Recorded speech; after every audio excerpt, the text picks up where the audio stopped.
Big Three Breakdown. Welcome, everybody, back to the Big Three Breakdowns. My name is Pulse Metrics. And my name is Nico Mateo. And in today's episode, we are going to be giving you guys our personal NBA awards for the 2025-26 season. And keep in mind, these are our personal ballots. These are who we think should win the award. So if you disagree with us, do what you got to do, but we don't care. But real quick, before we get into it, we got to react to a piece of news, which is Doc Rivers departing from the Milwaukee Bucks. Any takes on this? I don't think he should have been on the Bucks in the first place. I think the stint that he had in Philly should have been a warning to all the 29 other teams in the NBA that he is not an NBA coach anymore. I know. I know. And like he is, I don't know how he's in the Hall of Fame. Just me. Yeah, neither do I. I don't know how a coach that won one championship is in the Hall of Fame. Yeah, like you don't just get to like, again, he got lucky with the Celtics and his coaching methods, like everywhere he has ever been, he has just made the team he has been on just an average team. Like there's been nothing special about any of his teams. Yeah. But getting into the actual awards, but before we get into it, don't forget to like and subscribe to our channel, Big Three Breakdowns. Make sure to keep on viewing our channel. We post new content weekly or as often as we can. So if you'll give us a like and subscribe, that'll really help us out a lot. So starting off with Rookie of the Year, who are your candidates for this? For Rookie of the Year, I think it's pretty obvious. I think about everybody has the same candidate and winner. My two runner-ups are VJ Edgecombe and Con Kneppel, and my winner is Cooper Flagg. Yeah, the winner's going to be Cooper Flagg, no doubt. Again, shout out to Con Kneppel breaking the rookie all-time three-point record. Like, he has done a phenomenal job with the Hornets. He's really been like that extra like surge that the Hornets offense has really needed in the past couple of years. And VJ Edgecombe, we already know he's a dog. You know, he works like really hard, but Cooper Flagg's a once in a generation talent. Like you don't see this kind of talent come on like every day. Like this is the most hyped up prospect besides Wemby since LeBron. Yeah. And I mean, going back to like Con and VJ, they really took the Hornets and the 76ers, and they're really in the next few years are really going to turn these teams around. And I think if we either move on from Embiid or Embiid can stay healthy, I think we have the potential to be a top 4 seed in the playoffs. Exactly. Like VJ Edgecombe, like he hustles. He has this aura, this energy that like fires up the team. Like honestly, it might be too early, but like he's a leader. Like he is a locker room leader. Oh, yeah, he is 100% a locker room leader. Exactly. He probably has the best work ethic on the team. And then Con Kneppel, I mean, that Hornets roster is young and scary. They got Melo, Con, VJ. Miller. Exactly. Brandon Miller. Yeah, and they're all young, up-and-coming stars. More Con and Brandon over Melo. But Melo can stay healthy. And if Brandon Miller and Con keep going up this trajectory that they are on. Keep being sharpshooters. Yep, sharpshooters. They can Brandon Miller can rim run. I mean, you keep that going for the next few years, they're going to be scary. Exactly. But Cooper Flagg, and I hate this argument that people use is that, well, Con Kneppel's actually, contributing to wins. Dude, swap the two and see who gets better. Just do that. Just do us a favor. But Cooper Flagg, he's just been like a special type of scary this year. Yeah, he reminds me a lot of rookie LeBron. Exactly. Like putting up insane scoring numbers while being efficient. But now we have to talk about clutch player of the year. My two runner-ups for this is Tyrese Maxey and Anthony Edwards. Yeah, my two runner-ups are Ant and Maxey, and then my winner is Shai Gilgeous-Alexander.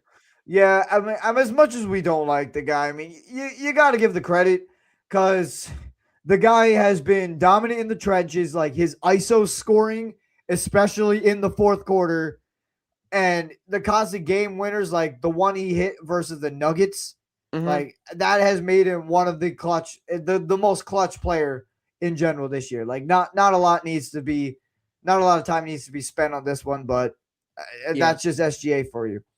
I'm very interested. What's your coach of the year?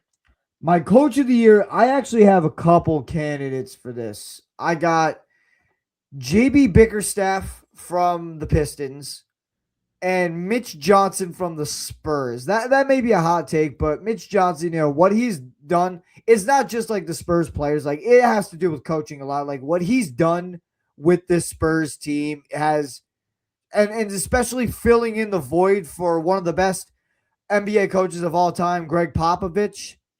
Hmm. Big shoes to fill. And I'll say this now: Greg Popovich is a Hall of Fame coach. Doc Mhm. Rivers is nowhere close to that, Exactly. and Like he's somehow making the Hall of Fame. yeah, like we're putting Greg Popovich and Doc Rivers even in the same sentence. Hmm. That's crazy to me. Like what happened to the game we love? I don't understand. So, so for coach of the year, my runner-ups are J.P. Bickerstaff from the Pistons and Joe Mazzulla from the Celtics. Yeah, I mean, me personally, if I had to give it to someone, I would probably give it to Joe Mazzulla. Like what he's done while missing their best player, Jason Tatum, throughout the entire year, to me has just been insane. Yeah, but I picked Mitch Johnson because I mean, go look at the Spurs last year. They were bottom seeded team. They missed the playoffs to now taking them to be the 2 seed.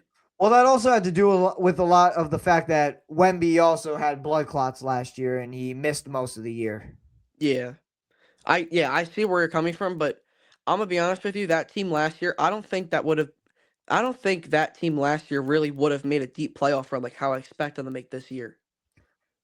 True, true, yeah, especially winning them 60 games. Hmm. Spurs won. Spurs went from like winning 30 last year to 60. Hmm. And I'm also giving this to Mitch Johnson because he's doing a very good job filling in the shoes of Greg Popovich so far. Exactly.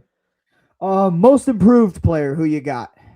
My two runner-ups are Denny Abjiba and Jalen Johnson. Same with me, but I have the same candidates. But my winner, I called this one. Go look at our NBA award predictions at the start of the year. I predicted it to be none other than Amen Thompson.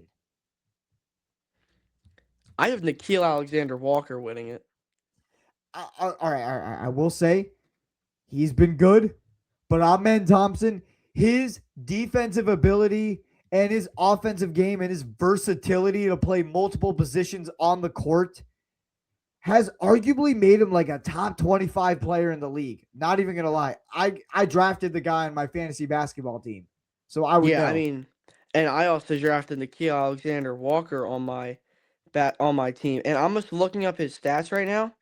Um, if I'm not mistaken, he averaged about 6 point. He averaged 9 points last year, and he jumped up to 21 this season. And this is all from like playing most of the year on the bench, coming Mm-hmm. off the bench. When Trey Young left, he kind of filled in more of a starting role, and boy, is he living up to it. Nikhil Alexander Walker, I mean, yeah, he has a good case, but Mm-hmm. if I had to choose, I mean, Amen Thompson has just like he's just been that dude for me. And if you're like a Nikhil Alexander Walker guy, I'm cool with that. Honestly, nothing against him, but Amen Thompson, like he has been a pivotal point. Honestly, he's been one of the main reasons why the Rockets have even done anything this year because of how valuable he is. Yeah, I mean, I for the most improved, I look at like the people from last season going to this season, and I looked at a whole bunch of people, and Nikhil Alexander took such a generational jump, going from averaging single digit points to 21. I mean, just doing that alone makes me want to put him at first. But what's your sixth man of the year? My sixth man, you really could have gone a lot of directions for this. My runner-ups are Kelvin Johnson and Jaime Jaquez. I don't know. I know that's most people's pick. What about you? My runner up is Keldon Johnson and Nas Reed. Nas Reed really candidate this year, huh? Hmm. But my pick to win it, honestly, has been AJ Mitchell. I'm not even gonna lie to you. AJ Mitchell, like, dude, this guy is scary. He can shoot the three ball very well. He's a lockdown defender most of the time, and he's reliable. Like, Yeah, he's been reliable all season. I had Jaime Jaquez winning it. And Jaime I mean, Hawkins, I could see the pick for Ajay Mitchell, but I just off of like the eye test and statistically, I would take Jaime Jaquez. yeah.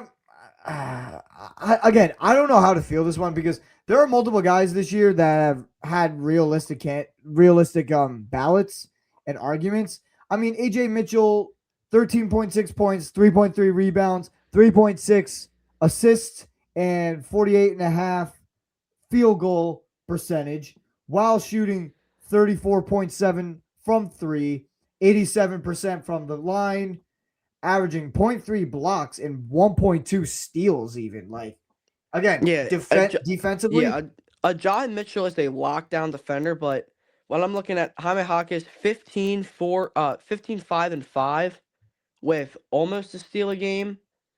I mean, I Ajay Mitchell is better defensively. Personally, I take Jaime Jaquez offensively, but as an yeah. overall player, I think I take Jaime. Again, it's 1A, 1B. If you're a Jaime Jaquez guy, I'm cool with it. But for me, if this was my ballot, if I was voting, I would vote for AJ Mitchell. Because like when I've seen him play, the dude has been again a sharpshooter. Like he is swishing threes. Hmm. Um Now it's time for defensive player of the year. We can already say the winner. Don't even need to think about this one. It's been Wemby. Yeah, it's obviously Wemby. Like if Wemby doesn't win it this year, it's officially rigged because really realistically he should have won it his rookie year. Hmm. I mean, I saw a stat. This was a while ago, but in his first 175 games, I'm pretty sure that was the number. He has more blocks than Hakeem. He has more blocks. He's gonna go down to have. He's gonna go down to be the all-time blocks leader. No Hmm. doubt about it. Yeah, and then my runner-ups behind Wemby are Chet and Evan Mobley. Yeah, yeah. Chet and Evan Mobley. Chet, yeah. Chet. I would I would go Rudy Gobert instead of Evan Mobley.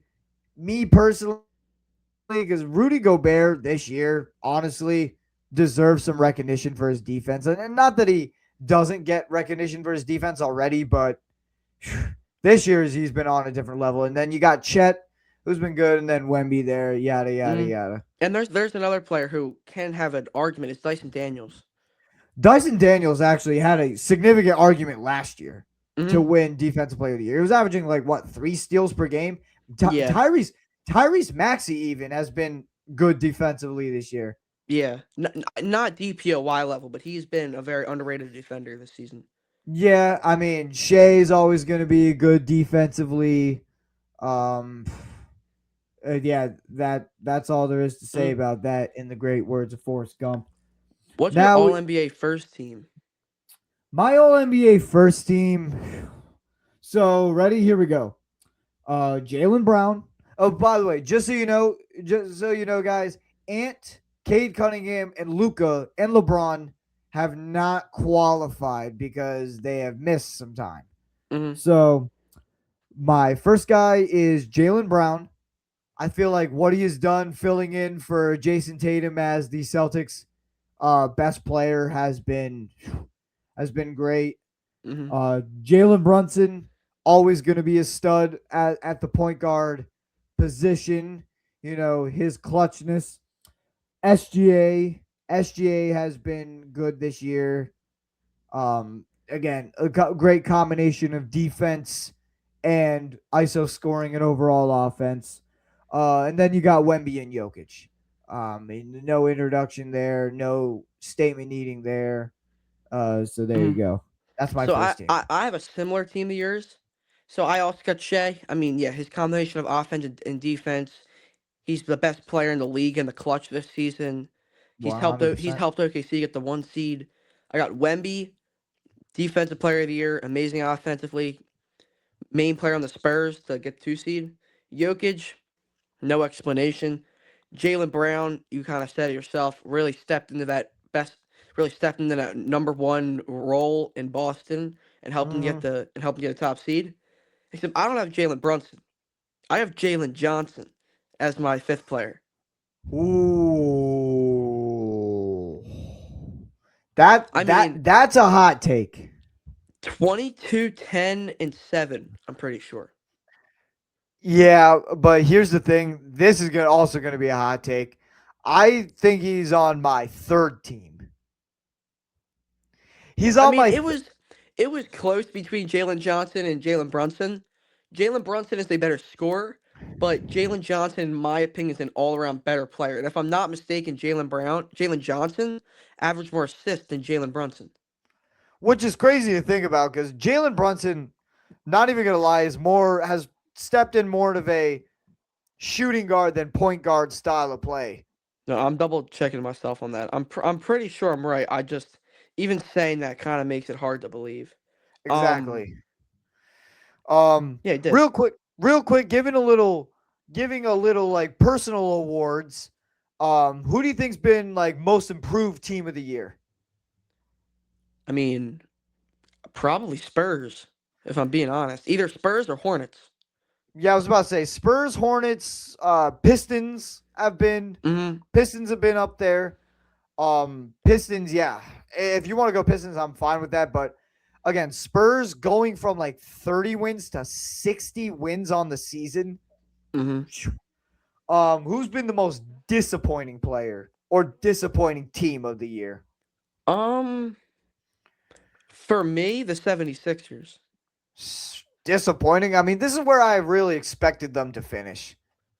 I mean, I had them a little bit higher. I mean, them and the Magic both has disappointed me this year. I was gonna say Magic is my most disappointing team of the year. Yeah, they're probably my top two. Yeah, I mean, And I I'll mean, say this, and I'll go as far as saying this, at least for my standards, the Rockets disappointed me a little bit this year. I wouldn't necessarily Well, say they. it's just because I had them as like a top 2 seed going into the season. I had them go making it to the championship, which I don't think is going to happen. Yeah, and But they ended up the 5 seed. I don't think they've necessarily been disappointing. yeah, that's why I said they're not like they weren't a disappointing team, but to the standards I held them to, they disappointed me a little bit. Not as much as the Sixers and Magic, but to me they disappointed me a little bit.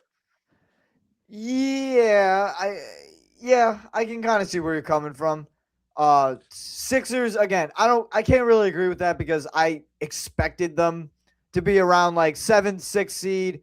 A team that's really exceeded my expectations has been the Hawks.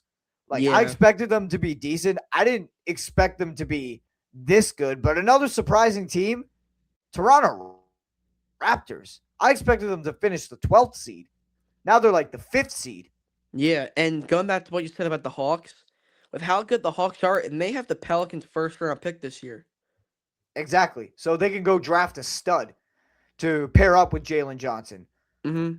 And hopefully Zachary Risachet comes into the #1 overall pick that the Hawks tried to draft, but he's just been I don't know what's going on, man. Like his offensive talent is just not there. Like Yeah. he doesn't look confident. I mean, at the time, I don't think it was the right pick.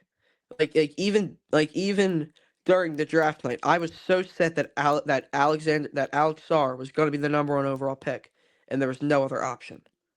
And even looking back at it now, it was still not it was still a terrible pick. I mean, I don't think he's going to turn into anything amazing. He can. I think his ceiling is like a borderline all-star, which I think I his don't think he's going to hit. ceiling I think his ceiling's like a borderline, maybe let's say 15, 16 points, 3 rebounds, 4 assists, shooting like 45% from the field. Like that's my stat estimation that he's gonna hit at his peak, which is not bad, but just nothing to prioritize and nowhere near a #1 overall pick. Yeah, he'll make a great six man. Yeah, he'll make a great six man. I mean, I hope we're wrong, but like Zachary Shea just not Mm, has done his thing this year. And finally, we have the good old MVP. And what we real quick want to say about this. Shea's probably gonna win. yeah, Like Shea's most like on call sheet, they're giving him a 95% chance to win. Like it's a wrap. Shea, they're gonna give it to Shea. And honestly, props to Shea. For as much as I don't like the guy, he honestly deserves MVP more this year than he did last year. Last year, like I'm still trying to figure out how in the world he won MVP over y- Jokic. yeah. Last year it should 100% been Jokic, and if Jokic didn't miss so much time this year, Jokic would run away with this MVP, and it wouldn't be close. Exactly. Like Jokic last year was dropping like 40 point, 20 rebound, 20 Hmm. assist triple doubles. Yeah, He's gonna but he's gonna he's gonna eventually break Russ's all-time triple double record, mm, most likely. But my candidates are SGA and Wemby. You know, at least SGA is a candidate. mm, I mean, my candidates are Jokic and Wemby. I have Shea winning it, Do you think but Shea deserves it this year? I mean, I if Jokic didn't miss so much time, I'd say Jokic. But so mainly for me, it's in between Shea and Wemby, and and stats side by side, Shea beats him in almost everything. Yeah, he beats Wemby, but he doesn't beat Jokic in anything other than just points. Well, Which yeah, like but I also scoring's not everything. no, I know, I know, but I also said if Jokic didn't miss so much time, I'd pick him for MVP. Yeah. Also, I gotta address something. Like people say, like I hate Shea, and my answer to that, do I hate Shea? Honestly, is kind of yeah. Just because, like, for a couple of reasons, like I just think people overrate him. Some people put him as like a top two player in the league when I think he's more like seventh or eighth. Um, you know, the way he plays, I also just don't like the way he plays the game of basketball. Like he's not my typical type of point guard that I would want on my team. I want more of like a Magic Johnson style player, a John Stockton style player. Love or hate Shea, he's the top three player in basketball. I'm not the biggest Shea fan either. He's a top three player in basketball. All right, seven or eight might be a little ridiculous, but I think he's like more 4 or 5. I can name 3 players that I think I can prioritize over Shea, which is I Luca, can name Wemby, and Jokic. I can name you one, maybe two. Yeah, But but my MVP pick is Nikola Jokic. Like, I don't care about the 65 game rule. Like, I just don't care. Like, if he qualifies, then you look at what he's done, look at how he's been productive. He's the only player whose team has a negative net rating when he's on the court. I mean, yeah, I said this when I was talking about him. If he didn't miss 65, if he didn't play 65 games and he played more, he'd run away with the MVP and it wouldn't be close. But like again, I don't care about that. Like I don't care. Like yeah, sure. I don't knock players down for injuries. Like he if he qualifies, then yeah, that should be all that matters. If he qualifies. I mean, yeah, I 100% understand where you're coming from, but I do knock people off for injuries, But and you shouldn't though. maybe just missing a few games I won't, but missing 17 games of the season, I will knock you down a little bit for that. But like again, I it doesn't matter. Like he qualify? Yes, Then he should be nominated. Then he should be in the serious consideration. and Like he is in the Wemby. serious Like consideration. Wemby, did he qualify? Yes, but he also Then he played. should be in the he should be in the consideration. I had Jokic as my runner up. He's in my consideration But like I don't understand why Shea should win it. because he played way more games than Jokic. How many games did Shea play? Like I just encourage you to like do the mental exercise, swap Shea with any of like Wemby or Jokic. Ask yourself, do the Thunder get better or worse? You gotta stop with all this swapping stuff because I mean, swap them or not, they're on the team that they're on. I, it's just a hypothetical. And if you swap Shea and Jokic, Thunder might win like 74 games, 75 games. Because if you swap the two, Nuggets won't have a center. But it's just like it's the same thing with the Stafford and Drake May thing. Like, it's not only about stats. Well, it is, but like it's about who is more valuable to their team. And if we were going off stats, like Jokic should win it anyway. Yeah, Jokic should win it anyway if it's off of stats. But Shea, in how could you be more valuable if you miss 17 games of the season? Look at the numbers. Look at their net rating. Like Shea, like Jokic, they have literally a negative net rating, which means they do worse than they do good without Jokic on the court. They have a negative net rating. That's the definition of valuable to me. Yeah, because the Nuggets are basically a two-man show. Again, if you take them both off their team, who suffers more? Thunder or the Nuggets? I think the Nuggets do. So that's why 100%. So that's why Jokic is my MVP. All right. I mean, I only knocked him down because he missed games, but statistically, he was the best player in basketball, though. Yeah, he was. I mean, go look at the numbers. He's having a better triple-double season than Russ did. Mm-hmm. By the way, I have a question. Where would you rank Russ's MVP season? Unlike the past 10. Top 3. Probably. What? I don't think you understand how insane a triple-double as a point guard is. Averaging a triple-double as a point guard. I have it 9th. Here. These are all better. These are all better. There's only one MVP season that was better, that was worse than Russ's 2017 MVP season, and that was 2025 SGA. Still don't know how in the world he won that MVP. But these are all better than 2017 Russ's MVP season right here, right now.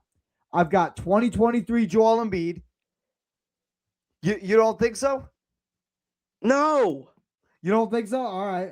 2021 Jokic. No. Oh, stop. 2019 Giannis. No. Oh, stop. 2018 James Harden. No. Oh, you don't know what you're talking about. Where are we at right now? What number are we at right now? All right, this is the wrong list. My fault. 2023 Embiid, 2021 Jokic, 2020 Giannis. No. Oh, stop. 2019 Giannis. No. Oh, my God. 2018 Harden. No. Oh, stop. Do you remember 2018 Harden? Yes. This man was dropping 40.20 assist triple doubles. Okay, great. Russ averaged a triple double over the span of 82 games. Plus, as a point guard, James Harden did more for his team than Russ did for his team. They both didn't make it anywhere in the playoffs. But Harden at least made a Western Conference Finals. Russ barely even made it out of the first round once. You got to stop looking at how the team did. You have to start looking at individual stats. You have to start recognizing how insane a triple-double is as a point guard, let alone averaging it over a season. But what's the point if your triple-double didn't contribute to winning games that much? Like, that season, the Thunder with a 6 seed won below 50 games. What are we talking about? It's not. Don't look at how the team did. Look how he did. The 2016-2017 Thunder team finished below the Utah Jazz. Meanwhile, the Rockets won 55 games. Okay. Harden contributed more to his team than Russ did. Okay, what are we talking about? He contributed more as a team, but who was better as a player? Russ. No, Harden. Harden was a better of a player. I will say, Harden was also bigger of a foul baiter. But Russ, let's not act like Russ didn't draw fouls too. You know what? Let us know in the comments what was better, Russ's MVP season or James Harden's MVP season. You better say 2018 James Harden. Anyway, the rest of it is 2022 Jokic, Yes, 2016 unanimous MVP Steph Curry, absolutely. and 2024 Jokic. Yes. Yeah, both those Jokic MVP seasons. I will say, 2023 Embiid, that should have gone to Jokic, and 2021 Jokic, that should have gone to Embiid. Yes. They were both better in Russ's MVP Wait, season. I thought. Yeah, never mind. Yeah.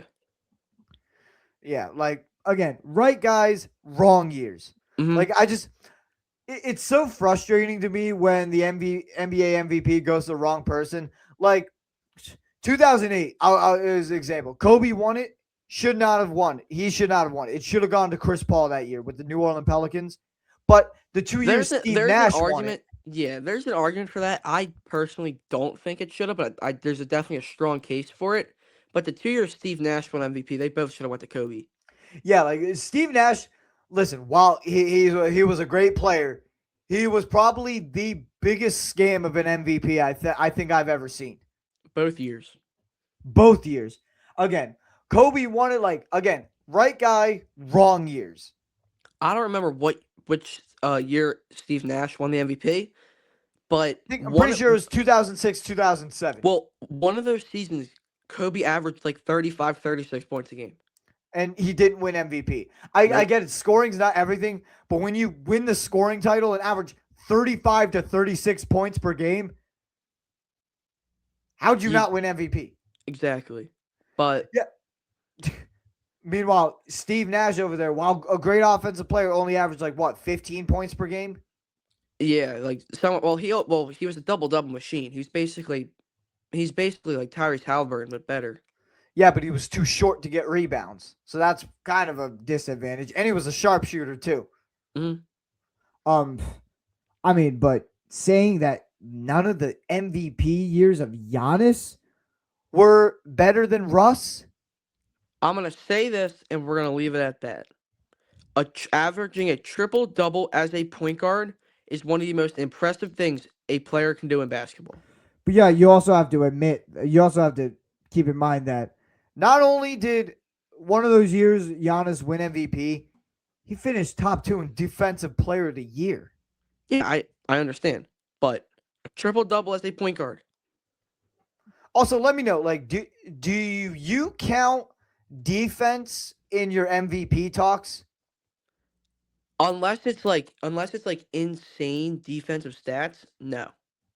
Well, Giannis had defensive stats. He had insane Mm-hmm. defensive stats. Yeah, I completely understand. But I mean, that Russ season, it's probably one of the greatest seasons for a point guard in NBA history. I'm gonna sound like a real hypocrite for saying this, and please feel free to comment and scream at me. I have Russ as the 89th best player in NBA history. Hey, yeah, I bet that got you all watching now. I made a short all about this. I have him below guys like Draymond Green. Stop talking, please. No. Genuinely. No. Russ is a top 40 player in NBA history. Oh my God. Oh my God. He's not better than Draymond all time. We're not. I don't feel like getting into this. Who would you rather have? The point guard who's going to take 30 shots a game just to get his own numbers and never do anything in the playoffs. Russ. Or Russ. Draymond, the guy who is going to do all the dirty work, crash the glass, play defense, find you for open shots, have the basketball IQ, because he has better basketball IQ than Russ does. I am taking a top 5 point guard of all time over Draymond Green. What? Mm-hmm. What did you just say? I'm taking a top 5 point guard of all time over Draymond Green. Top 5? Mm-hmm. Who are the only 4 ahead of him? Go ahead. Say it. Curry, Okay. Yeah. Magic, Of course. Oscar Robertson, Yep. and Stockton. Well, what about Jerry West and Oh, yeah, Allen and- Iverson? And Jerry West. All right, that's 5. What about Allen Iverson? Him and Allen Iverson are close. What about James Harden? No. Whoa. James Harden. All right. So I have Westbrook at either 6 or 7. It's a coin flip between him and AI. I have him as the 20th best point guard of all time. Below guys like Chauncey Billups. Because at least Chauncey Billups took the 2004 Pistons to beat the Kobe Shaq Lakers. Again, argue with me all How you is want. Westbrook the 20th greatest point guard of all time? I'm sorry. That's just how my top 100 list came to be. Oh my God. Again, argue with me all you want. I do not care. I will stand by this take until the day I die. I think we should just leave this at that. We gotta stop talking this because you are completely wrong. And you are completely wrong. You started it.